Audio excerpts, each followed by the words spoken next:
Before moving either Brown or Tatum, Stevens should explore changes elsewhere on the roster by looking at the Celtics' multiple tradable short-term contracts. Smart, Josh Richardson, Al Horford, and young players who have shown promise. Robert Williams III. What?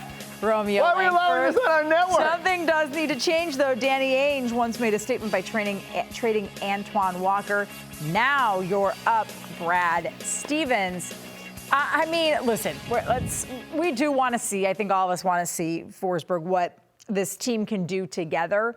But if they are going to need to make moves, what are even the possibilities that are out there? Like, where, as Celtics fans, should we be looking and keeping an eye on of how they can add to this team and make it better if they need to? So, I mean, that's the hard part is I think if you're going to do that, I don't know necessarily how you do that without hoping that a superstar comes on the market, that, there's other pathways to adding talent. Like, you got to be convinced by, say, January 1, January 15th, that you are a contender to make Brad Stevens go out and add talent. I think it's more likely that you see a situation where if you don't feel that way, Dennis Schroeder, Josh Richardson, those pieces will be sold off, allowed a pathway to get Mannix's favorite young players like Aaron Nesmith and Peyton Pritchard more court time, which, should happen even before that. But, I do think it's more likely that they start small and then you sort of build from there. You still give this core time to figure out, like, all right, does this work? Even if you signal that you're going in the sort of downshift mode and looking ahead to next year, you can still put those four out there and be like, is Marcus Smart the point guard of the future? How much can you put on Rob Williams' plate? And determine those things. But yeah, I don't think it's as splashy a move unless a superstar becomes available. Mannix, is there a superstar that could become available? Depends by your definition of superstar. I mean, C.J. McCollum is most likely going to be available over the next couple of months. We know Ben Simmons is available for the right kind of offer. But the Celtics' mindset is, from what I understand, not to trade away Jaylen Brown, certainly not to trade away Jayson Tatum. But as Chris said, to try to find the right pieces that work around them. They're getting a sample size of Marcus Smart and Rob Williams and those players, and we'll see what happens there. Now, the one guy I'm starting to keep a closer eye on these days is Bradley Beal, because Bradley Beal is not having a good season in Washington, to say the least. He's having one of the worst statistical seasons of his career. He's averaging around 22 points per game. He's shooting less than 30% from three-point range. And I wonder, does that give the Wizards, who are in a rebuild and have come back to earth after a fast start, reason for pause? I mean, Bradley Beal next season is going to be 29 years old. Going into this year, we all assume that Washington would say, you know what? We want this guy around,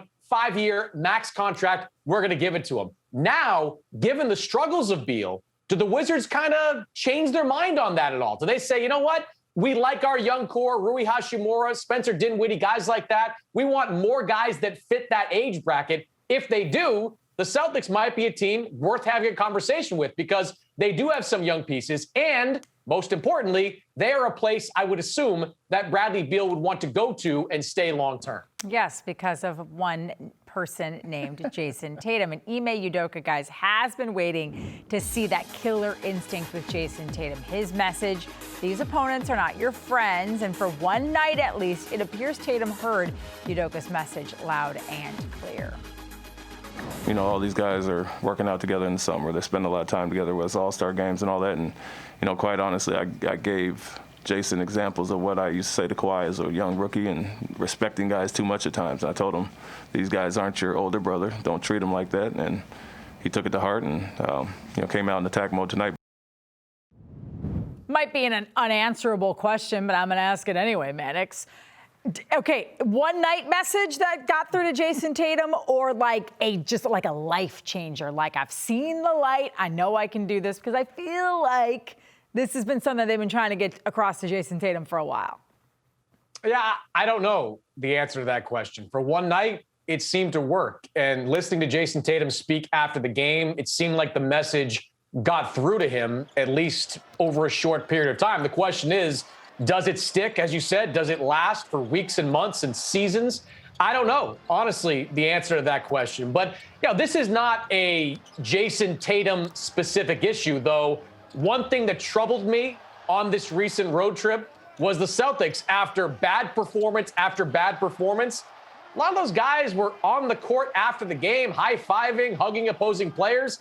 I don't know, man. I think I'd want to get off that floor as fast as possible. I can't imagine guys like Paul Pierce and Kevin Garnett and guys from the not too recent past sticking around on the floor to handshake and high five guys and just kick their backside in. So I mean, maybe that's kind of a message of that Ime Udoka is trying to get across. Be friends with these guys in the offseason. Don't be friends with these guys now. How come we never hear about people getting advice about being more aggressive when they lose? Like, you don't think Ime Udoka ever says to Jayson Tatum, hey, be more aggressive, and then he goes out and has a dud? Like, here's what I noticed when I watched those highlights. You know what message Jayson Tatum got? Oh, Jaylen Brown's pretty good, and that opens up the floor for me, so I'm going to attack and take advantage of the fact that I don't have a wall of defenders in front of me anymore. I'm sure Ime Udoka can challenge Jayson Tatum, but he's well aware of where he needs to go in order to be a top 10 player, and it's more on Tatum to just go ahead and do it every single night. I don't think he looks at some of these guys and goes, they're kind of good around this league. I shouldn't challenge them as much. I think it's just getting into the mindset of doing it every single night because you want to, and that's on Jayson Tatum, not anybody motivating him. And Chris, he had a stretch. He had a stretch after those abysmal shootings right around Thanksgiving. He had a stretch after that where he was in double figures in free throws attempted, like 4 games and 5 or something like that. So the message is clearly resonated with Jayson Tatum even before any conversations recently with Ime Udoka. By the way, Mannix, I love your old man. Well, if I was out there, or if it was Paul Pierce and Kevin Garnett, us 40-year-olds, Paul Pierce, us 40-year-olds would not be out there. Trenni, watch. I still remember watching Paul Pierce at the end of his career at the opening tip, walk out to that center court line, stand there, shake hands with nobody, acknowledge nobody. Like, I want to go back to that. Don't be friends. Don't high five. Don't hug before the game. Do it afterwards in the hallway or something like that. Don't do it on the floor. A different generation.